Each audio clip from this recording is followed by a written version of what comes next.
అందరికీ ప్రభువైన యేసుక్రీస్తు పేరిట శుభాభివందనములండి. దయచేసి చిన్నపిల్లలు, స్త్రీమూర్తులు ఎవరు ఈ వీడియో చూడొద్దని మిమ్మల్ని ప్రేమపూర్వకంగా కోరుకుంటున్నానండి.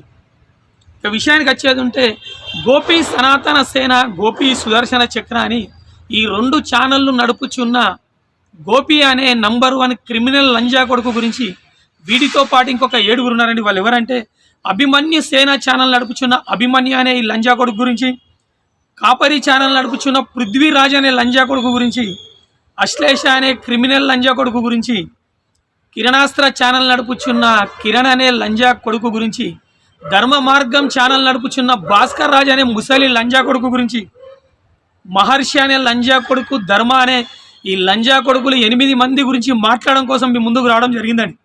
ఎందుకు వీళ్ళను తిట్టడం జరుగుతుందంటే, ఈ లంజా కొడుకులు వాళ్ళ యూట్యూబ్ ఛానళ్లలో అన్యాయంగా బైబిల్ గ్రంథాన్ని, యేసుక్రీస్తు ప్రభుల వారిని, మరియమ్మ తల్లిని, పరిశుద్ధాత్మ దేవుడిని, అదేవిధంగా అందరికీ తండ్రి అయిన దేవుడు, మహాదేవుడైన యెహోవా గురించి అతి భయంకరంగా ప్రతిరోజు జూమ్ మీటింగ్స్ అంటూ లైవ్ ప్రోగ్రామ్లు పెట్టుకొని ప్రతిరోజు అవమానపరుస్తున్నారండి. ఈ లంజా కొడుకులు మంచులు కాదండి. క్రిమినల్ నంబర్ 1 క్రిమినల్ లంజా కొడుకులు ఎవరంటే వీళ్ళేనండి. గోషామాల్ ఎమ్మెల్యే రాజాసింగ్ గారు ముస్లింల మనోభావాలు గాయపరిచే విధంగా ఖురాన్ గ్రంథాన్ని, మొహమ్మద్ ప్రవక్త గురించి తప్పుగా మాట్లాడితే అతనిపై చట్టపరమైన చర్యలు తీసుకున్న ఈ పోలీస్ వ్యవస్థ, అతనిపై ఎఫ్ఐఆర్ చేసిన పోలీస్ వ్యవస్థ, ఈ న్యాయస్థానం అతని మీద పీడియాక్ పెట్టడం జరిగిందండి. ఈ ఎమ్మెల్యే గోషామాల్ ఎమ్మెల్యే రాజాసింగ్ కంటే 100 రెట్ల కంటే ఎక్కువ అధికంగా బైబిల్ గ్రంథాన్ని నిత్యం అవమానపరుస్తూ మాట్లాడుచున్న ఈ 8 మంది క్రిమినల్ లంజా కొడుకుల మీద ఎందుకు ఎఫ్ఐఆర్ చేయడం లేదో నాకు అర్థం కావడం లేదండి.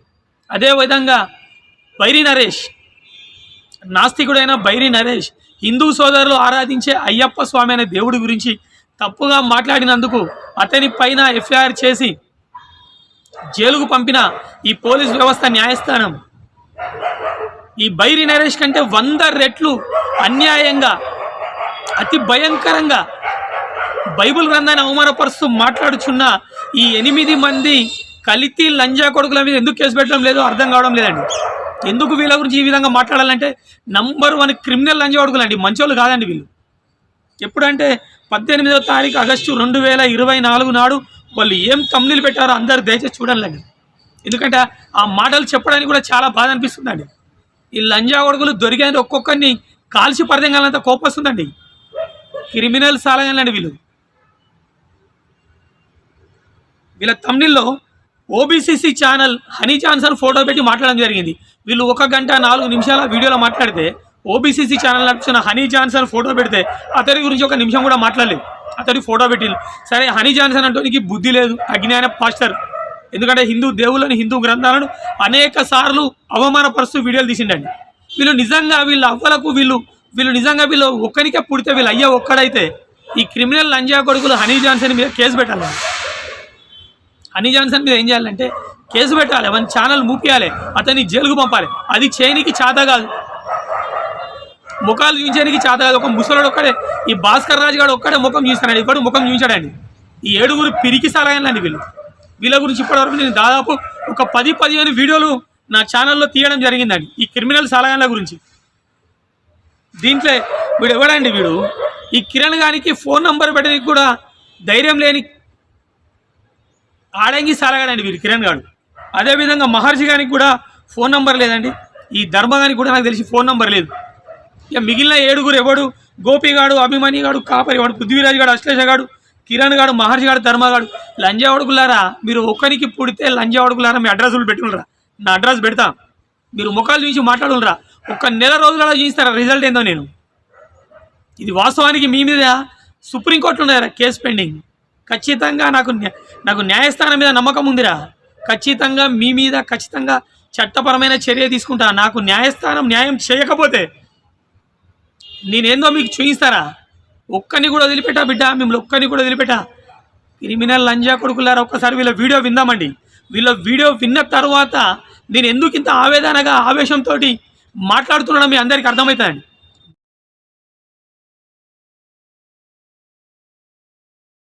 బైబిల్ దేవుడు ఏది చెప్పాడో యాక్చువల్ బైబిల్లో ఏముందో అవన్నీ చూపిస్తామండి. ఆయన రేజర్ తెచ్చుకొని మరీ గొరుగుతానంటాడండి. ఇది మనం అన్నమాట కదా సార్, బైబిల్లో చూపిస్తాం మేము. యెహోవా దేవుడు రేజర్ తెచ్చుకొని పైనుంచి కింద దాకా మొత్తం గొరుగుతాడు. అదంతా ఆధారాలతో చూపిస్తాం. మీరు అడగండి, ఇదేంటి బొచ్చు కొరగటం ఏంటి మన యెహోవా దేవుడు అని చెప్పి అడగండి. ఆ వచనాలు కూడా మేము అన్ని చూపిస్తాం. ఈ రోజు మన ప్యానెల్లో గురువు గారు, మహర్షి గారు, ఆశ్లేష గారు, కిరణ్ గారు అందరూ ఉన్నారు. అందరికీ నమస్కారం అండి. నమస్కారం అండి. జై శ్రీరామ్. నమస్కారం సార్. కాపర్ గారు రాలేదా? కాపర్ గారు రాలేదేనండి. అదేనండి, కాపర్ గారు వచ్చింటే బాగుండేది. ఆయన చెప్పింది ఇది, ఆయన ఉంటే బ్రహ్మాండంగా ఉండేది. చూశారు కదండి, రేజర్ తోటి ఆ తు లు గొరుగుతానంటున్న బైబిల్ దేవుడు గొరుగుతాడా అనేది చూద్దాం. ఈ అవకాశం అన్యులకు మాత్రమే, అంటే మనబోటి వాళ్ళకేనండి, అందరికి గొరగడు ఆయన.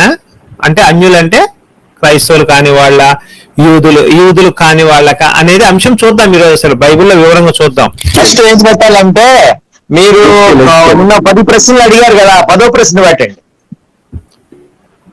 10వ ప్రశ్న, అవునండి, భలే గుర్తు చేశారు ఆశ్లేష గారు. 10వ పాయింట్ ప్రేక్షకులు గమనిస్తున్నారు కదా, బైబిల్ దేవుడు అన్ని విషయాలు రాయించేటప్పుడు ఆతులు కొనుక్కోమని ఎందుకు చెప్పలేదు? ఇదయ్యా ఇప్పుడు మీ ప్రశ్న ఏంటి? అంటే ఆయన మొత్తం గొరుగుతా అన్నాడండి, తల నుంచి కాళ్ళ దాకా బొచ్చంతా తల బొచ్చు గొరుగుతా అన్నాడు, కాళ్ళు. ఓకే, సరే సరే అది మా కాపర్ గారు వచ్చేసారు. కాపర్ గారు వందనాలండి అందరూ. మీరే సమర్థులండి.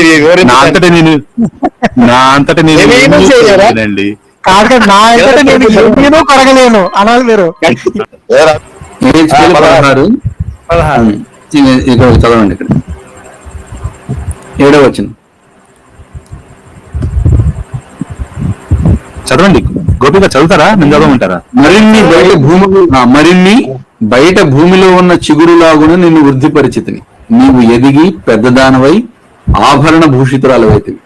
నీ స్తనములకు రూపు కలిగింది. ఆదిని నీవు దిగంబరంగా నున్ను నిర్వసనవుగా ఉన్నప్పటికీ ఇప్పుడు నీ వెంట్రుకలు పెరిగినవి. స్తోత్రం దేవుడు. హల్లెలూయా. హల్లెలూయా. నీ వెంట్రుకలు పెరిగినవి అంటే ఇప్పుడు స్తనాలు వచ్చినప్పుడు వెంట్రుకలు ఎక్కడ పెరుగుతాయండి? అడగాలండి మీరే. చంకల్లో పెరుగుతాయి, గడ్డం పెరుగుతాయి, మేసం దగ్గర పెరుగుతాయి, కింద అంగం దగ్గర జన్నాంగాల దగ్గర పెరుగుతాయి. కాదండి ఆశ్లేష గారు, స్తనాలు మగవాళ్ళకి రావు సార్. గడ్డం పెరుగుతాయి సార్. ఆడవాళ్ళకి కూడా వస్తాయి సార్ అలాగా, కాకపోతే తక్కువ వస్తాయి. కానీ ఇక్కడ స్తనాలనే పదం వాడాడు కాబట్టి ఆడవాళ్ళకి వెంట్రుకలు పెరుగుతాయి అన్నాడు. అది మన ఆత్మీయ అర్థంలో తీసుకోవాలి. ఇప్పుడు దీన్ని ఆత్మీయ అర్థం తీసుకోవాలంటారండి.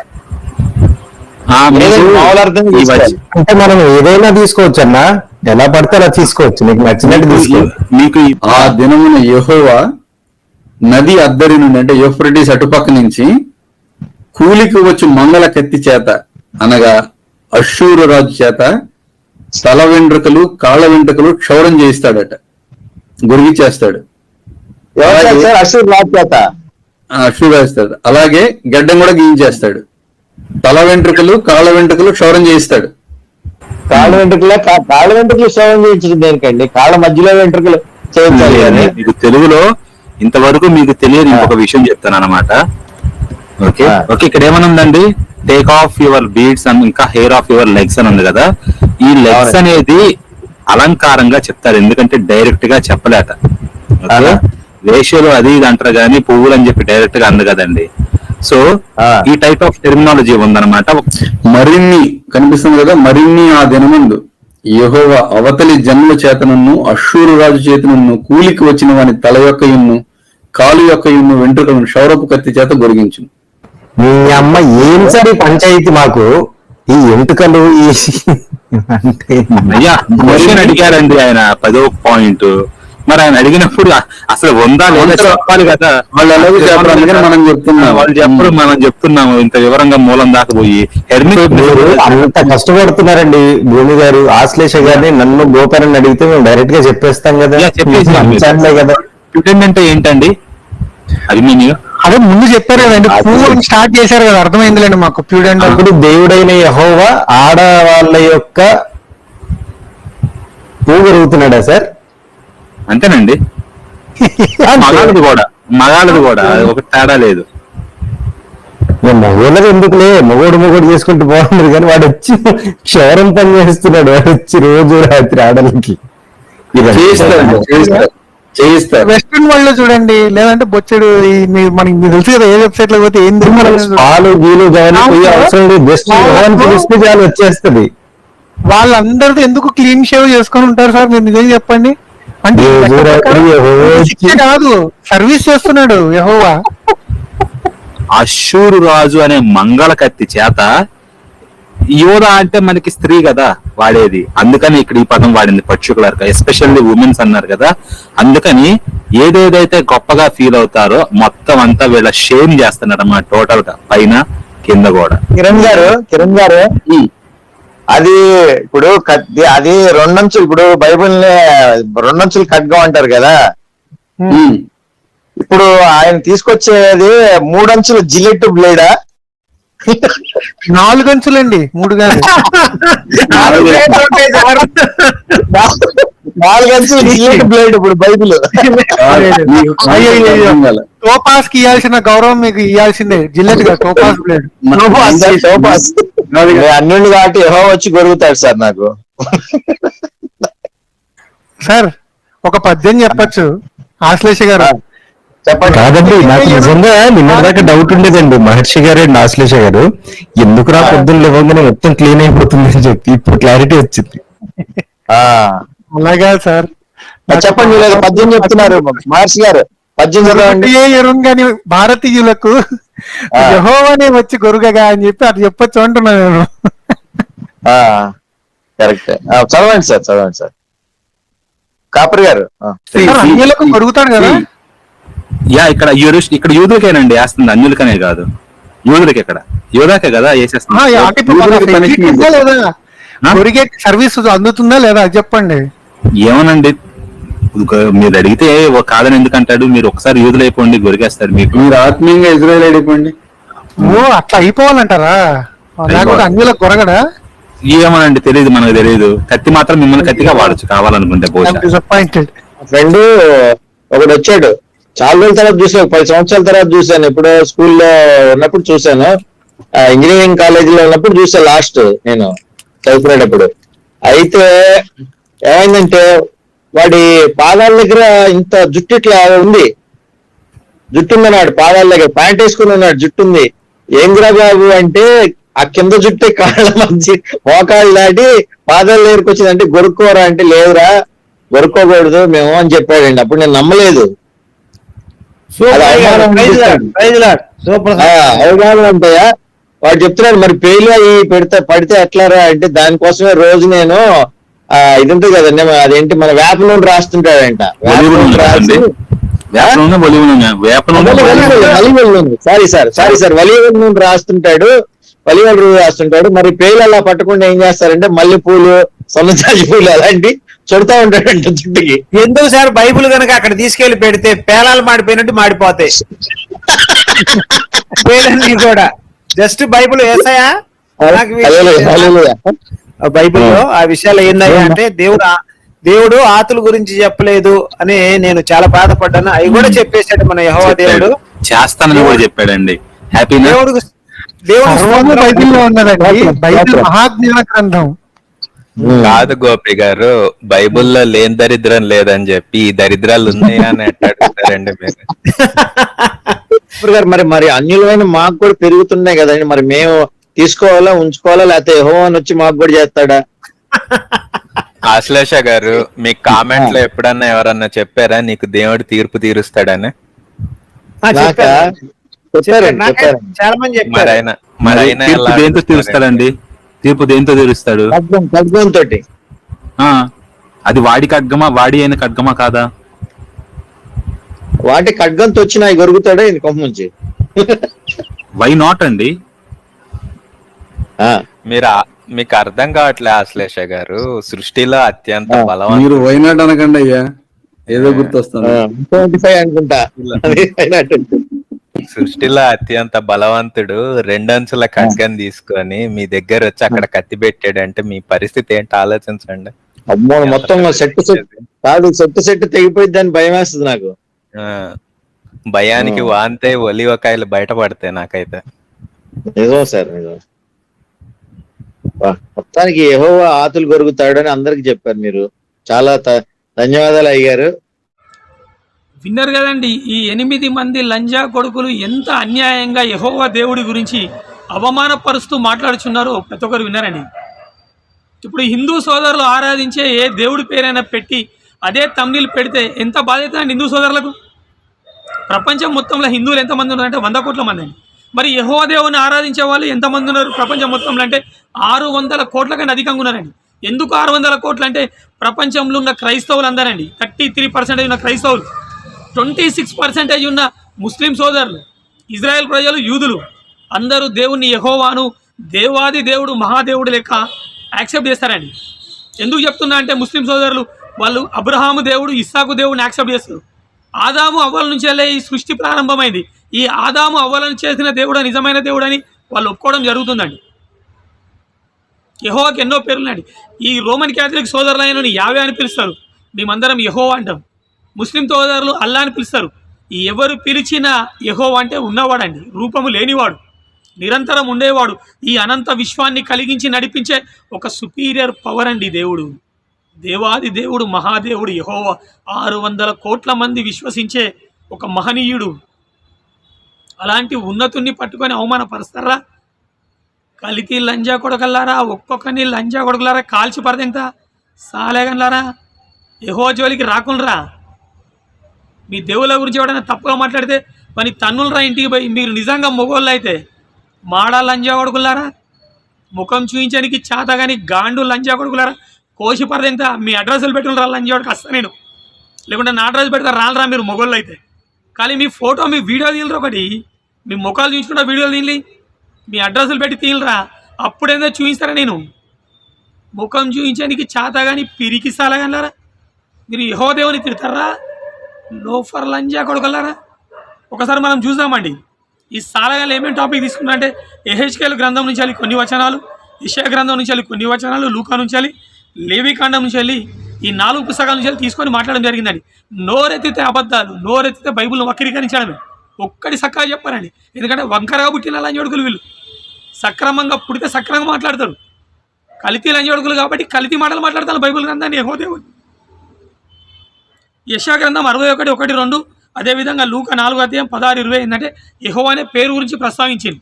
అంటే పాత నిబంధనలు యెహోవా ఉన్నది, క్రొత్త నిబంధన చెల్లెలకు ఆ పేరే లేదు, యెహోవాను మొత్తం ఎక్కడికో పడేసి అది అని చెప్పి ఇష్టానుసారంగా మాట్లాడుతున్నారండి. పాత నిబంధన గ్రంథం ఇజ్రాయెల్ ప్రజలకు ఇచ్చిన దేవుడిచ్చిన రాజ్యాంగం అండి, ఇజ్రాయెల్ ప్రజలకు ఇచ్చిన రాజ్యాంగం. క్రొత్త నిబంధన ప్రపంచంలో ఉన్న ప్రతి ఒక్క దేశం, ప్రతి ఒక్క ప్రజకు ఇచ్చిన దేవుడిచ్చిన యూనివర్సల్ కాన్స్టిట్యూషన్, ప్రతి ఒక్క మనిషికి వర్తించే రాజ్యాంగం అండి క్రొత్త నిబంధన. అందుకే దీంట్లో దేవుని పేరు తండ్రి ఉంటుందండి, పేరు ఉండదు. అంటే యెహోవా అంటే అర్థం తెలియదు లోఫర్ సలహాలు. యెహోవా అంటే ఉన్నవాడు, లివింగ్ గాడ్, నిరంతరం ఉండేవాడు, రూపం లేనివాడు. సార్ చూడగలిగేది ఉంటే యెహెజ్కేలు 16:1-3 వచనాలు, అదేవిధంగా 7వ వచనం, మరియు యెహోవా వాక్కు నాకు ప్రత్యక్షమై ఇలాగూ సెలవిచ్చాను అంటాడు. యెహోవా యొక్క వాక్కు ప్రత్యక్షమై యెహెజ్కేలు గారికి ఏమని సెలవిచ్చిందంటే, నరపుత్రుడా, యెరూషలేము చేసిన హేయ క్రియలను దానికి తెలియజేసి నీవిలాగు ప్రకటింపుము. ఎవరట? యెరూషలేము చేసిన హేయ క్రియలను వారికి ప్రకటించని చెప్తున్నాడు.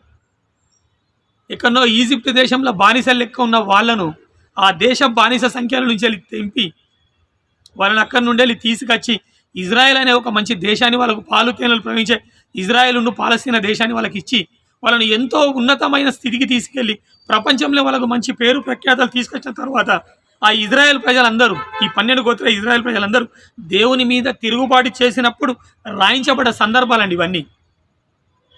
ఏమని చెప్తున్నాడంటే, ప్రభువైన యెహోవా యెరూషలేమును గూర్చి ఈ మాట సెలవిచ్చుచున్నాడు, నీ ఉత్పత్తియు నీ జననమును నీ కనానీయుల దేశ సంబంధమైనవై, నీ తండ్రి అమోరీయుడు, నీ తల్లి హిత్తీరాలు, మొత్తం వాళ్ళు వెనుకటి నుంచి వెళ్ళి జరిగిన హిస్టరీ చెప్పుకుంటా ఏమని చెప్తున్నాడంటే 7వ వచనంలో, మరియు నేల నాటబడిన చిగురు వృద్ధి అగునట్లు నేను నిన్ను వృద్ధిలోనికి తేగ ఎక్కడో బానిస బ్రతుకుచున్న ఇజ్రాయిల్ అన్నట్టు ఏం చేసిండు? నేను నిన్ను వృద్ధిలోకి తేగా నీవు ఎదిగి పెద్దదానవై ఆభరణ భూషితురాలి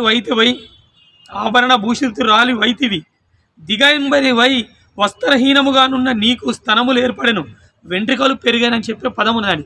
ఇంకా దాని తర్వాత వచనాలను చదివేది ఉంటే నేను వివాహం చేసుకున్నట్టు యెహోవాదేవుడు నీతో ఒక నిబంధన రాసిన అంటాడు. నీకేమంటాడు? ముక్కు పుడక బంగారుది చెవులు ఉట్టించిన అంటాడు. ఒక విలువైన వస్త్రాలు ధరించిన నీతో ఒక నిబంధన చేసుకున్న నువ్వు అయినా నిబంధన మీరి అందరితోటి వ్యభిచారం చేస్తూ తప్పులు చేసినామని చెప్పిన సందర్భాలండి. ఈ అధ్యాయం మొత్తం చదివింటే అదే అర్థమవుతుంది. దీన్ని వక్రీకరిస్తూ ఇప్పుడు చూసిన తమ్నీళ్ళు ఉంది కదండి, ఆ తమ్నీళ్ళు పట్టుకొని మాట్లాడడం ఎంతవరకు న్యాయమో ప్రతి ఒక్కరు ఆలోచించాలండి.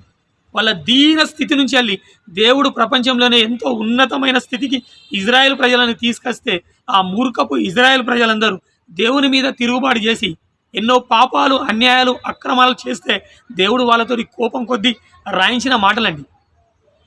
ఈ మాటలను పట్టుకొచ్చి వాళ్ళు దేశం గురించి దేవుడు మాట్లాడితే ఈ క్రిమినల్ లంజోడుకులు వచ్చి అతి భయంకరంగా యెహోవాను అవమానపరుస్తున్నారు. ఇంకో వచనం చూసినాక చెప్తానండి. ఎక్కడ ఉన్నదంటే ఇంకో వచనం యెషయా గ్రంథం 1 నుండి 20 వచనాలు. అన్నీ అవసరం లేదు కాబట్టి అవసరమైన వచనాలు మీకు చెప్తానండి. ఎక్కడ మాట్లాడుతున్నాడంటే సిరియా దేశం గురించి, ఎఫ్రాయిము దేశం గురించి, ఇజ్రాయెల్ దేశం, ఈ 3 దేశాలు కలిసి యూదా దేశం మీద దండయాత్ర చేయడం కోసం వస్తాయండి. అంటే యూదా దేశం మీద యుద్ధం చేయడం కోసం వచ్చినప్పుడు దేవుడు రాయించిన మాటలు ఎక్కడ ఉంటుందంటే 6వ వచనం నుంచి చదువుతానండి. మనము యూదా దేశం మీదికి పోయి, మనం అంటే ఎవరంటే సిరియా దేశం, ఎఫ్రాయిము దేశం, ఇజ్రాయెల్ దేశం. అంతకంటే ముందు ఏం జరుగుతుందంటే 1వ వచనం చూసారంటే అర్థమవుతుంది. ఈ సిరియా దేశం, ఇజ్రాయెల్ దేశం, ఈ 2 దేశాలు యూదా దేశం మీదకి వెళ్ళి యుద్ధం చేస్తే గెలవలేకపోతాయండి, ఓడిపోతాయి. అప్పుడు ఈ 2 దేశాలు కలిసి ఎక్కడికి పోతాయి? ఎఫ్రాయిము దేశం దగ్గరికి వెళ్ళి ఈ 3 దేశాలు కలిసి యూదా దేశం మీదకి వచ్చిన సందర్భం అండి. ఇక్కడ దేశాల గురించి మాట్లాడే దేవుడు వచ్చినప్పుడు ఏం జరిగిందట? మనము యూదా దేశం మీదకి పోయి, సిరియా దేశం, ఎఫ్రాయిము దేశం, ఇజ్రాయెల్ దేశం గుర్తుంచుకోవాలండి. ఈ 3 దేశాలంట మనము యూదా దేశం మీదికి పోయి దాని జనమును భయపెట్టి దాని ప్రాకారములను పడగొట్టి టబాయేలను వాని కుమారుణ్ణి దానికి రాజుగా నియమించదము రండని చెప్పుకొనిరి. ఈ 3 కలిసి ఏం చేసిందండి? యూదా దేశం మీద యుద్ధం చేసి గెలిచి దాన్ని మనం లోపరుచుకుందామని చెప్పుకొనిరి. అప్పుడు ఏమైందంటే 7వ వచనంలో, అయితే ప్రభువైన యెహోవా ఈలాగు సెలవిచ్చుచున్నాడు, ఆ మాట నిలవదు, జరగదు. ఆ 3 దేశాలు నీ మీదకి దండెత్తిచ్చినా కూడా వాళ్ళు నీ మీద యుద్ధం చేయలేరు, నిన్ను గెలవలేరు. ఏమంటున్నాడు? యెహోవా ఇలాగు సెలవిచ్చుచున్నాడు, ప్రభువైన యెహోవా ఇలాగు సెలవిచ్చుచున్నాడు. ఏమంటున్నాడు? ఆ మాట నిలవదు, ఆ 3 రాజులు మాట్లాడే మాట నిలవదు, అది జరగదు అనుకుంటా 20వ వచనం దగ్గరికి వెళ్ళేది ఉంటే, ఆ దినమున యెహోవా నది యూఫ్రటీస్ అద్దరి నుండి కూలికి వచ్చు మంగలి కత్తి చేతను అనగా అష్షూరు రాజు చేత, అష్షూరియన్స్. ఇది ఎప్పుడు జరిగిందంటే క్రీస్తు పూర్వం 650 సంవత్సరాల క్రితం జరిగిన సంఘటన అండి. మళ్ళీ చెప్తున్న, క్రీస్తు పూర్వం 650 సంవత్సరాలకు ముందు జరిగిన సంఘటన అండి ఇవన్నీ. ఏమంటున్నాడు? అనగా అష్షూరు రాజు చేతను తల వెంట్రుకలను కాళ్ళ వెంట్రుకలను క్షౌరము చేయించును, అది గడ్డమును కూడా గీచివేయును. ఎవరినట? ఇప్పుడున్న 3 దేశాలనే కదండి. ఏ 3 దేశాలు? సిరియా దేశం, ఎఫ్రాయిం దేశం, ఇజ్రాయెల్ దేశము యుద్ధం చేయడానికి యూదా దేశం మీదకి వచ్చిన ఈ 3 దేశాలను ఏం చేస్తానంటాడు దేవుడు? ఏం చేస్తున్నాడంటే అద్దరి నుండి కూలికి వచ్చు మంగలి కత్తి చేత అనగా అష్షూరు రాజు చేత, అష్షూరియన్స్ లేపినాడు దేవుడు. అష్షూరు రాజు చేత తల వెంట్రుకలను కాళ్ళ వెంట్రుకలను క్షౌరము చేయించును, అది గడ్డమును కూడా గీచివేయును. మనం ఎప్పుడంటే తెలంగాణ భాషలో ఏముంటుందంటే ఒకనొకడు బాగా నిండా ముంచిందంటారు. నమ్మిన వాళ్ళే వాని నిండా ముంచిలరా, వాని మొత్తం వాని కష్టార్జితాన్ని మొత్తం దోచుకున్నారా అని అర్థం. నిండా ముంచిలరా అంటే తీసుకుపోయి నీళ్ళలో ముంచినట్టు కాదండి. నిండా ముంచడం అంటే వానికి ఉన్న సమస్తాన్ని దోచిలు మరి మొత్తం దోచుకున్నారనే అర్థం. దాన్ని పట్టుకొని నిండా ముంచిలు కదా అంటే ఎంత అవివేకం అవుతుందో. ఈ మంగలి కత్తి చేత కాళ్ళ వెంట్రుకలను క్షౌరము చేయించును, అది గడ్డం కూడా గీయునంటే ఈ లోఫర్ లంజా కొడుకులు దీన్ని ఏమంటున్నారు? యెహోవా దేవుడు ఏం కొరుకుతారా లంజా కొడుకులారా? ఇది దేశాల గురించి యుద్ధాల గురించి రాయించిన సందర్భం రా. క్రిమినల్ లంజా కొడుకులారా, మీరు బైబిల్ను వక్రీకరించకుండా మొత్తం చదివితే అదే అర్థం వస్తుందిరా. ఫాల్తు లంజా కొడుకులు ఎంత అన్యాయంగా బైబిల్ గ్రంథాన్ని వక్రీకరిస్తున్నారో ప్రతి ఒక్కరు గమనించాలండి. దయచేసి సమయం ఉంటే ఈ మొత్తం వచనాలు చదవండి, అర్థమవుతుంది. వీళ్ళు ఎంత క్రిమినల్ లంజావడుకులారా, మిమ్మల్ని అందరినీ లోపల వేయించుతా. అది చట్టపరమైన నాకు న్యాయం జరగకుంటే నేను మాత్రం మిమ్మల్ని వదిలిపెట్టరా, నా ప్రాణం పోయినా పర్లే. క్రిమినల్ లంజావడుకులారా, ఒక్కొక్కరిని కోసి పరదెంతా లంజావడుకులారా, మిమ్మల్ని మాడా లంజావడుకులారా, యెహోవా దేవుని తిడతారా, ఫాల్తు గల్లారా. యెహోవా అంటే అర్థం తెలుసురా, ఒక్కొక్కటి రెఫరెన్సులతో చూపిస్తారా మీకు యెహోవా అంటే ఎవరో. ఒక మనం చూడగలిగేది ఉంటే కీర్తనలు 144 15వ అధ్యాయం 15వ వచనం చూడగలిగేది ఉంటే, ఇట్టి స్థితి గలవారు ధన్యులు, ఇట్టి స్థితి గలవారట, యెహోవా తమకు దేవుడుగా గల జనులు ధన్యులు. ఇట్టి స్థితి గలవారు ధన్యులు. కీర్తనలు 144 15వ వచనం. ఎట్టి స్థితి యెహోవా నాట తమకు దేవుడు కాగల జనులు ధన్యులు. ఇవ్వాలనుకుంటున్నారా దేవుడు అంటే? యెహోవా అంటే ఈ అనంత విశ్వాన్ని కలిగించి నడిపించే సుపీరియర్ పవర్. సైన్స్ పరంగా మాట్లాడదాం, హిస్టరీ పరంగా నో ప్రాబ్లం, భౌగోళిక ఆధారాలతోటి ఏ టాపిక్ అయినా ఎవరితోటైనా మాట్లాడదాం. మీలాంటి ఆడంగి లంజావులతో కాదురా. మీ కుటుంబంలో ఉన్న స్త్రీలను ఇష్టానుసారంగా తిట్టిద్దా, డిబేట్కు మాట్లాడదామంటే ఎవడన్నా నచ్చి మాట్లాడతాడారా? ఒక శవం కుళ్ళిపోతే ఆ శవం దగ్గరికి వెళ్తారా ఎవడన్నా? మీరు శవాలు రా, కుళ్ళిపోయిన సాలగాళ్ళు. అందుకే మీతోటి ఏ క్రైస్తవుడు వచ్చి మాట్లాడడం లేదురా. మీరు ఏమనుకుంటున్నారు? వాపును చూసి బలుపు అనుకుంటున్నారా? క్రిమినల్ సాలగాన్లారా, మీకున్నది వాపురా, బలుపు కాదురా, ఫాల్తు సాలగాన్లారా. ఇంకొక వచనం తీసుకుంటారండి వీళ్ళు. లేవికాండం 14 8 9 వచనాలు చూడగలిగేది ఉంటే ఆ సందర్భం ఏంటిదంటే, కుష్ఠరోగం వచ్చి తగ్గిపోయిన తర్వాత ఏం చేయాలో దేవుడు మోషే ద్వారా రాయించిన మాటలండి. ఏం చెప్తున్నాడంటే, అప్పుడు పవిత్రత పొందగోరువాడు, కుష్ఠరోగం వచ్చి ఆ రోగం మొత్తం తగ్గిపోయిన తర్వాత అప్పుడు పవిత్రత పొందగోరువాడు తన బట్టలు ఉతుకుకొని తన రోమమంతటిని క్షౌరము చేసుకొని నీళ్లతో స్నానము చేసి పవిత్రుడగును. తర్వాత వాడు పాలెంలోనికి వచ్చి తన గుడారము వెలుపల 7 దినములు నివసింపవాలి. ఇది కుష్ఠరోగం వచ్చి తగ్గిపోయిన తర్వాత ఏం చేయాలో రాయించిన సందర్భాన్ని కూడా ఈ సాలగాలు వీళ్ళ 1:04 నిమిషాల వీడియోలో ఇష్టానుసారంగా కుళ్ళు జోకులు వేసుకుంటా అవమానపరుచుకుంటూ మాట్లాడుతున్నారండి. ఇంకో వచనం చూడగలిగేది అంటే 9వ వచనం. 7వ నాడు 7 రోజులు గడిచిన తర్వాత 7వ నాడు తన రోమమంతటిని, తన తలను, తన గ్రడ్డమును, తన కన్ను బొమ్మలను క్షౌరము చేసుకునేవాళ్ళను. తన రోమమంతటిని క్షౌరము చేసుకొని బట్టలు ఉతుకుకొని ఒకడు నీళ్లతో కడుక్కొని పవిత్రులగునట. ఈ సందర్భాన్ని కూడా వక్రీకరిస్తున్నారండి. ఎంత అన్యాయం అంటే, ఈ సాలగాలకు ముందే ఉన్నది, తర్వాత ఏమున్నది, తర్వాత ఏం చెప్పబోతుండు, ఏమీ అవసరం లేదండి. ఏదో ఒక విధంగా బైబిల్ గ్రంథాన్ని, యెహోవా దేవుడిని అన్యాయంగా అవమానపరచడం తప్పించి వేరే ఏమీ లేదండి వీళ్ళు. యెహోవా అంటే ఎవరండి? చాలా ఉన్నతుడండి. అతన్ని పట్టుకొని అవమానపరుస్తున్నారు క్రిమినల్ సాలగాన్లు.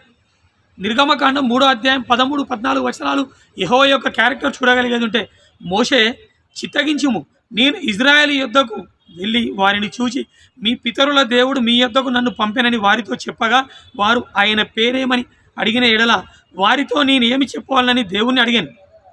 మోషే మాట్లాడుతున్నాడండి. నేను ఏమని చెప్పాలి? ఇజ్రాయెల్ దగ్గరికి వెళ్ళి అతను నిన్ను పంపినట్టు ఆ దేవుడి పేరు ఏమని చెప్పాలని చెప్పి ఆ మోషే దేవుని అడిగినప్పుడు జరిగిన సందర్భం. అందుకు దేవుడు, నేను ఉన్నవాడను అనువాడనై ఉన్నానని మోషేతో చెప్పాను. దేవునికి రూపం లేదండి. భూగ్రహానికి సూర్యునికి మధ్యలో దాదాపు 15 కోట్ల కిలోమీటర్ల దూరం అండి. ఇక్కడ ఉండి 15 కోట్ల కిలోమీటర్ల దూరంలో ఉన్న దేవుణ్ణి, సూర్యుని చూనికే బలం లేనప్పుడు ఇంత పెద్ద విశ్వాన్ని కలిగించిన దేవుణ్ణి, ఉన్నవాడు యెహోవా, ఆయనను ఏ విధంగా చూస్తామండి? రూపం లేదండి దేవునికి.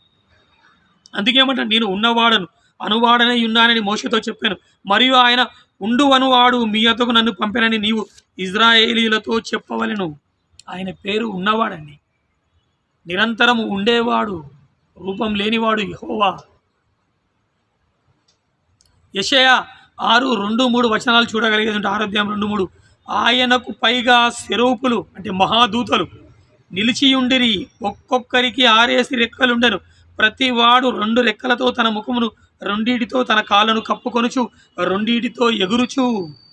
వారు సైన్యములకు అధిపతి యగు యెహోవా పరిశుద్ధుడు, పరిశుద్ధుడు, పరిశుద్ధుడు, సర్వలోకము ఆయన మహిమతో నిండి ఉన్నది అని గొప్ప స్వరముతో గాన ప్రతిగానములు చేయుచుండిరి. ఏ దూతలండి? మహాదూతలే ఆయనను 2 కళ్ళతోటి చూడలేకపోతున్నారండి. 2 రెక్కలతోటి ఎగురుతూ 2 రెక్కలతోటి తమ కళ్ళను బాడీని మొత్తం కప్పుకొనుచు యెహోవా పరిశుద్ధుడు పరిశుద్ధుడని ప్రతిగానాలతో మహాదూతలు మొరపెడుచుంటే ఈ క్రిమినల్ సాలయాలు వచ్చి యెహోవాను అతి భయంకరంగా అవమానపరుస్తున్నారు. ఫాల్తు సాలయాలు. దేవుడు అంటే వీళ్ళకి అర్థం తెలియదండి. నమ్మిన వాడు ఈ సాలయాలు ఒక వీడియో తీయరా మీరు మొగోళ్ళు అయితే, మీ గ్రంథాలను పట్టుకొచ్చి తీయండిరా. దేవుడు ఏ విధంగా దేవుడు నిరూపించండి. ఈ బైబిల్ గ్రంథాన్ని పక్కకు పెడితే బిడ్డ, ఈ బైబిల్ 66 పుస్తకాలు 1189 అధ్యాయాలు కలిగిన ఈ బైబిల్ గ్రంథాన్ని పక్కకు పెడితే ఎవ్వడు కూడా దేవుడు ఉన్నాడని చెప్పి నిరూపించడం అసాధ్యం రా. నిరూపించలేరు. మీరు నిరూపించడానికి చేతనైతలేదు కాబట్టి ఎంతోమంది నాస్తికులు పుట్టుకొస్తున్నారు రా. హిందూ సోదరుల కంటే అధికంగా ఉన్నారా నాస్తికులు. 120 కోట్ల మంది ఉన్నారు ప్రపంచ జనాభాలో నాస్తికులు.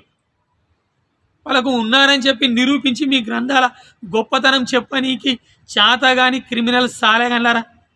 బైబుల్ జోలికి రాకండిరా, యెహోవా జోలికి రాకండిరా. దేవుడు అంటే ఎట్లా ఉంటాడో చెప్తున్నానరా. మొదటి తిమోతికి 6:16 చూడగలిగేది ఉంటే, సమీపింపరాని తేజస్సులో ఆయన మాత్రమే వసించుచు అమరత్వం గలవాడై ఉన్నాడు. సమీపింపరాని తేజస్సు. ఒక సూర్యున్నే సమీపింపలేం. 15 కోట్ల కిలోమీటర్ల దూరంలో ఉన్న సూర్యున్నే సమీపింపనీకి మానవ దేహానికి, మానవ నేత్రాలకు బలం లేనప్పుడు అలాంటి కొన్ని కోట్ల కోట్ల కోట్ల సూర్యులను కలిగించిన దేవుడు మహాదేవుడు యెహోవా. అందుకే ఏమంటాడు? సమీపింపరాని తేజస్సులో యెహోవా మాత్రమే వసించుచు అమరత్వం గలవాడై ఉన్నాడు. మనుష్యులలో ఎవడును ఆయనను యెహోవాను చూడలేదు, ఎవడును చూడనేరడు. ఆయనకు ఘనతయు శాశ్వతమైన ప్రభావము కలిగి ఉండునుగాక. ఆమేన్. అలాంటి ఉన్నతుని పట్టుకొని వక్రీకరించకండిరా క్రిమినల్ సాలగన్లరా. అందుకేనండి ఇలాంటి వక్రీకరణ. ఎందుకంటేనట దేవుని వాక్యాన్ని సరిగా విభజించాలి. ఒకసారి పదాలు చూడగలిగేది ఉంటే 2 తిమోతికి 2:15 చూడగలిగేది ఉంటే, దేవుని ఎదుట యోగ్యునిగాను సిగ్గుపడనక్కరలేని పనివానిగాను సత్యవాక్యమును సరిగా ఉపదేశించువానిగాను, అంటే సరిగా విభజించువానిగాను నిన్ను నీవే దేవునికి కనపరుచుకొనుటకు జాగ్రత్త పడుమని చెప్పడం జరుగుతుందండి. తిమోతికి పౌలు గారు పత్రిక రాస్తూ సత్యవాక్యాన్ని ఏం చేయాలట? సరిగా ఉపదేశించాలి, సరిగా విడగొట్టాలి. అది ఏ సందర్భంలో ఎవరిని ఉద్దేశించి ఎప్పుడు చెప్పబడ్డది మంచిగా ఆలోచించాలండి. ప్రజెంటా, పాస్టా, ఫ్యూచరా ఆలోచించకుండా ఇష్టం వచ్చినట్టు మాట్లాడితే వక్రీకరించమవుతుంది. ఈ 8 మంది క్రిమినల్ లంజోడుకులు ఎప్పటికీ బైబిల్ గ్రంథాన్ని వక్రీకరిస్తారు. అందుకే ప్రసంగి 7:24 ఒక మాట ఉందండి. సత్యమైనది 7:24 ప్రసంగి, సత్యమైనది దూరముగాను బహులోతుగాను ఉన్నది, దాన్ని పరిశీలన చేయగలవాడెవడు? సత్యమైనదట ఏమున్నాడట? దూరముగాను బహులోతుగాను ఉన్నది, దాన్ని అట పరిశీలన చేయగలవాడెవడు? వీళ్ళు చేయలేరండి. వీళ్ళకంత నాలెడ్జ్ లేదండి. ఎందుకంటే యూట్యూబ్ ఛానల్లో అడక్క తినే క్రిమినల్ సాలనాలు వీళ్ళు. ఎవడో ఎనుకుండి ఈ సాలనాలను దక్కకూడదంటే ముందుకు పోతానులండి. ఎవరి బలం చూసుకొని మాట్లాడే గాండు సాలనాలండి వీళ్ళు. దమ్ము లేదు, ధైర్యం లేదు. ముఖం ముందుకు వచ్చి చూయించి మాట్లాడానికి చేత కానీ పిరికి సాలనాలరా. మీరు తిడతారా యెహోవాను? మీరెంత, మీ బ్రతికెంత సాలనాలరా? చట్టపరంగా నాకు న్యాయం జరగకుండా చెప్తారా? నేనేందో చూపిస్తాను మీకు. ఒక్కొక్కరిని కాల్చి పడితే ఇంత సాలనాలరా. మంచిదండి. ఇంకొన్ని వచనాలు మనం చూడగలిగేది ఉంటే, 1 కొరింథీయులకు 1:18 చూడగలిగేది ఉంటే, సిలువను గూర్చిన వార్త, బైబిల్లో ఉన్న మాటలట, సిలువను గూర్చిన వార్త నశించుచున్న వారికి వెర్రితనము కానీ రక్షింపబడుచున్న మనకు దేవుని శక్తి అండి. ఏంటిదట? 66 పుస్తకాలలో రాయించబడ్డ మాటలట. సిలువను గూర్చిన వార్త నశించుచున్న వారికి, ఈ నాశనానికి పోయే ఈ గుడ్డి విధవల కాట ఎట్లున్నదట అండి? వెర్రితనము కానీ రక్షింపబడుచున్న మాకండి దేవుని యొక్క శక్తి అండి బైబిల్.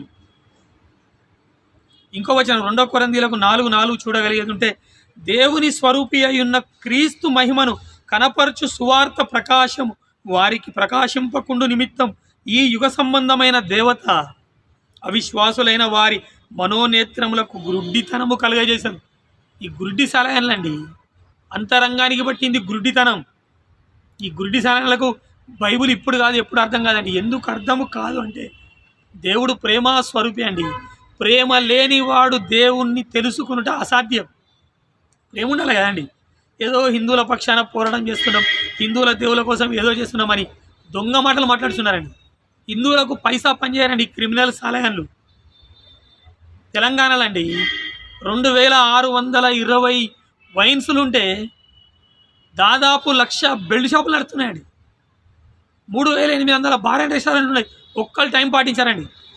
10-11 గంటలకు బార్లు తెరవాలంటే వాడు 6 గంటలకు తెరుస్తాడు, 5 గంటలకు తెరుస్తాడు. ఒక్కొక్కటి 24 గంటలు తెరిచిన వాళ్ళు ఉన్నారు ఎంతోమంది. ఒక్క బెల్ట్ షాప్ 1,00,000 బెల్ట్ షాపులు నడుతున్నాయండి. ఈ గాండు లంజడుకులు ఎంతోమంది హిందూ సోదరులు తాగి వాళ్ళ కుటుంబాలు చనిపోయి ఎంతోమంది వీడియో కాలనీలు ఉన్నాయండి తెలంగాణలో. వాళ్ళ కోసం ఏం చేయరండి, చాతగానండి వీళ్ళకు. ఎందుకంటే బార్ అండ్ రెస్టారెంట్లు వీళ్ళని ఏం చేస్తారు, లేపెత్తారండి వీళ్ళని. ఇచ్చినండి కంప్లైంట్ 20 సార్లు ఇచ్చిన. నా హిందూ సోదరులను ప్రేమిస్తా, నా క్రైస్తవుల సోదరులను ప్రేమిస్తా, ముస్లిం సోదరులను ప్రేమిస్తా, వాళ్ళ దేవుళ్ళను వాళ్ళ గ్రంథాలను గౌరవిస్తా, భారత రాజ్యాంగానికి లోబడి బ్రతుకుతానండి. నా దేవుడి జోలికి వచ్చి అంటే కత్తి పెట్టి చీరుతో సాలగన్నారు. తీతుకు 1:10-11 వచనాలు చూడగలిగేది ఉంటే, అనేకులు విశేషముగా సున్నతి సంబంధులు అవిధేయులను వదురుబోతులను మోసపుచ్చువారునై ఉన్నారు. వారి నోర్లు మూయింపవలను. అట్టివారు ఉపదేశింపకూడని వాటిని దుర్లాభము కొరకు ఉపదేశించుచు కుటుంబములే పాడు చేయుచున్నారు. సోషల్ మీడియాకి వచ్చి ఒక ఛానల్ అని పెట్టుకొని ఇష్టానుసారంగా దేవునికి దూరం చేస్తున్నారండి హిందూ సోదరులందరినీ. సత్యాన్ని ప్రకటించడానికి బదులు అసత్యాన్ని తీసుకొచ్చి బోధించు అనేక మంది దేవుడికి దూరం చేస్తున్నారండి ఈ క్రిమినల్ సాలెగాన్లు. వీళ్ళకు సత్యమే తెలియదండి. నేనే మార్గం, నేనే సత్యం, నేనే జీవం అన్న క్రీస్తు వీళ్ళకి అర్థం కాలేదండి. ఎందుకంటే సత్యమైనది దూరముగాను బహులోతుగాను ఉన్నది. దాన్ని గ్రహించిన వాళ్ళు కొందరేనండి, అర్థం కాదండి. ప్రేమ లేని వారికి దేవుడు అర్థం కాడు. ఈ క్రిమినల్ సాలెగాన్లకు ఇప్పుడు కాదు, ఎప్పుడూ అర్థం కాదండి. ఎందుకంటే వీళ్ళ లోపల ఎలాంటి ప్రేమ లేదు. దొంగ మాటలు, నోరెత్తితే అబద్ధాలు, దొంగ మాటలు అండి. ఇంకో వచనం చూడగలిగేది ఉంటే రోమీలకు 3:13-18 వరకు చూడగలిగేది ఉంటే ఇటువంటి క్రిమినల్ సాలెగాన్ల గురించి దేవుడు రాయించిన మాటలండి. రోమీలకు రాసిన పత్రిక 3:13-18 వచనాల వరకు. వారి గొంతుక తెరిచిన సమాధి, తమ నోటితో మోసము చేయుదురు, వారి పెదవుల క్రింద సర్ప విషమున్నది. తెలంగాణలో ఉన్న తెలుగు ప్రజల మధ్య మత విద్వేషాలు రెచ్చగొట్టే విధంగా మాట్లాడుచున్న క్రిమినల్ సాలెగాన్ల నాలిక నాట ఏంటిది, సర్ప విషము నాట ఏమంటారు, వారి గొంతుక నాట తెరిచిన సమాధి అండి. ఈ 8 మంది సాలెగాన్ల నోరులు, వాళ్ళ నోరు ఆట తెరిచిన సమాధి. తమ నాలుకతో మోసము చేయుదురు. హిందువులను మోసం చేస్తున్నారండి, క్రైస్తవులను అవమానపరుస్తున్నారు, గాయపరుస్తున్నారు. క్రైస్తవులు ప్రతి ఒక్కరిని మోసం చేస్తున్నారు సాలెగాన్. వారి పెదవుల క్రిందనాట సర్ప విషం ఉన్నది, వారి నోటి నిండా శపించుటయు పగయు ఉన్నవి. రక్తము చిందించుటకు వారి పాదములు పరిగెత్తుచున్నవి. నాశనమును కష్టమును వారి మార్గములో ఉన్నది. శాంతి మార్గం వాళ్ళు ఎరుగరు. వారి కన్నుల ఎదుట దేవుని భయం లేదండి. దేవుని జ్ఞానం ఉంటే దేవుని భయం వస్తుందండి. ఈ దేవుని జ్ఞానం లేని క్రిమినల్ సాలెగాన్లు, దయ్యం పట్టిన సాలెగాన్లకు భయం ఎక్కటదండి. భయము లేక, రాజ్యాంగం అంటే విలువ లేక, దేవుడు అంటే లెక్క లేక, ఇష్టానుసారంగా బైబిల్ గ్రంథాన్ని అవమానపరుస్తూ నిత్యం మాట్లాడుచున్న క్రిమినల్ లంజా కొడకల్లారా, ఒళ్ళు దగ్గర పెట్టుకోవాలి. అరే గోపి సనాతన సేన ఛానల్ నడుపుచున్న గాండు లంజా కొడక, నీ అవ్వ నీ అయ్య ఒక్కని దగ్గర పంటే నువ్వు పుడితే లంజా కొడక అడ్రస్ పెట్టరా, నీ ముఖం చూయించి మాట్లాడరా. నేనేందో చూపిస్తా లంజా కొడక. జస్ట్ 1 మంత్ వెయిట్ చేస్తా బిడ్డ, ఎందుకంటే నేను సుప్రీంకోర్టులో కేసు పెండింగ్ ఉన్నది బిడ్డ. అందుకే ఏమంటలేను, ఆగుతా 1 మంత్ 2 మంత్స్ ఆగుతా. దాని తర్వాత ఎక్కడ నిన్ను దొరకబడతారా, నిన్ను మాత్రం వదిలిపెట్టా. నీతో పాటు నీ చెంచసాలాలు ఉన్నారు కదా, ముఖం చూయించనీకి చేత కానీ పిరికి సాలెగాన్లారా మీరు యెహోవాదేవుని తిడతారా, లంజా వడుకులారా మీరు. ఒక్కనికి పుట్టినట్లు అయితే వాళ్ళు ఎవరి మొబైల్ నెంబర్ లేదో లంజాడుకులారా మొబైల్ నెంబర్లు పెట్టుల్లి, మీ అడ్రస్లు పెట్టుల్లి. నా అడ్రస్ పర్మనెంట్ అడ్రస్ రా, అదే అడ్రస్ ఉంటుంది, రాళ్ళరా చూసుకుందాం. దయచేసి ప్రతి ఒక్క హిందూ సోదరులు, ముస్లిం సోదరులు, క్రైస్తవ సోదరులు అందరూ ఆలోచించాలండి. వీళ్ళు మాట్లాడిన మాటలకు ఆవేశం ఆగలేక, కోపంతో, బాధతోటి మాట్లాడుతున్న మాటలండి. ఎవరినో అవమానపరిస్తే నాకేం రాదండి కిరీటం. అవమానపరచాల్సిన ఆలోచన కూడా నాకు లేదండి ఎవరిని. ఇంతవరకు హిందూ సోదరులు బాధపడే విధంగా ఇప్పటివరకు మాట్లాడలేదు, ఇక ముందు ఎప్పుడు మాట్లాడినండి. వీళ్ళని మాత్రం వదిలిపెట్టనండి. అందరూ దయచేసి ఆలోచించాలి, అర్థం చేసుకోవాలి. క్రైస్తవ సోదరి సాలగాల మీద కేసులు పెట్టాలండి, డైరెక్ట్ రిట్ పిటిషన్ వేయాలండి. ఈ పిల్లలు పబ్లిక్ ఇంట్రెస్ట్ లిటిగేషన్ కింద తీసుకోకుండా రిట్ పిటిషన్ అయితే ₹1,00,000 2,00,000 పోనీయండి. ఎందుకంటే వీళ్ళు చేతగా ఈ సలాలు వేయరు. వీళ్ళ గ్రంథాలను వీళ్ళ దేవుళ్ళని తిడితే ఈ సాలగాలు ఎప్పుడు వాళ్ళ మీద యాక్షన్ తీసుకోరండి. ఈ సలాలకు పైసలు పోవద్దు, వాళ్ళు తిడితే వీళ్ళకి కంటెంట్ దొరికితే వీళ్ళు తిట్టచ్చు. అటు వాడు పైసలు సంపాదించుకునే సాలగాలు వాళ్ళు, హిందూ దేవులను తిట్టే సాలగాలు వాళ్ళైతే, వీళ్ళు క్రైస్తవులను బైబిల్ అంతా అవమానపరిచే సాలగాలు వీళ్ళండి. వీళ్ళిద్దరు కలిసి గ్యామ్లింగ్ చేసుకుంటా జనాలను పిచ్చోళ్ళని చేస్తానండి. ప్రతి ఒక్కరు అర్థం చేసుకోవాలి, ఆలోచించాలని ప్రేమపూర్వకంగా కోరుకుంటూ ఇంతటితో నా మాటలు ముగిస్తున్నానండి. అందరికీ థ్యాంక్ యూ వెరీ మచ్.